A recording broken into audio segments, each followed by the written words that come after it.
சொன்னார்கள் யுஜர் இப்னு ஆதம் ஃபி குல்லி ஷைஇன் யஅமலுஹு இல்லா ஷைஇன் யஜஅலுஹு ஃபித் துராப். ஆதமுடைய மகன் செய்யக்கூடிய எல்லா உலக வேலை உட்பட மறுமை எல்லாவற்றுக்கும் கூலி உண்டு. உலக வேலை மனைவிக்கு ஒரு அதாவது உணவு கொண்டு வந்து கொடுக்கிறான், நன்மை உண்டு. குழந்தைக்கு செலவழிக்கிறான், நன்மை உண்டு. உலக வேலை ஹலாலாக பிசினஸ் செய்யறான், நன்மை உண்டு. ஆனால் அவன் முறையாக கட்டக்கூடிய வீட்டுக்கு கூலி கிடையாது.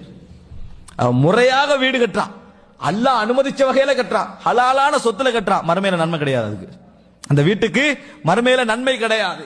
அப்ப என்ன புரிஞ்சுக்கணும்? அதுல எவ்வளவு கவனமா இருக்கிறோம். எங்களுக்கு தேவை எவ்வளோ அவ்வளவு கட்டணும். எங்களுக்கு எங்களுடைய வசதிக்கு ஏற்ப எவ்வளவு தாராளம் நம்ம இருக்கிறோம். ரசூலுல்லாஹ் சொன்னாங்க 4 விஷயங்கள் ஒரு மும்முடைய சந்தோஷத்துல உள்ளது. அதுல என்ன? அல் மஸ்கனுல் வாசி, விசாலமான வீடு.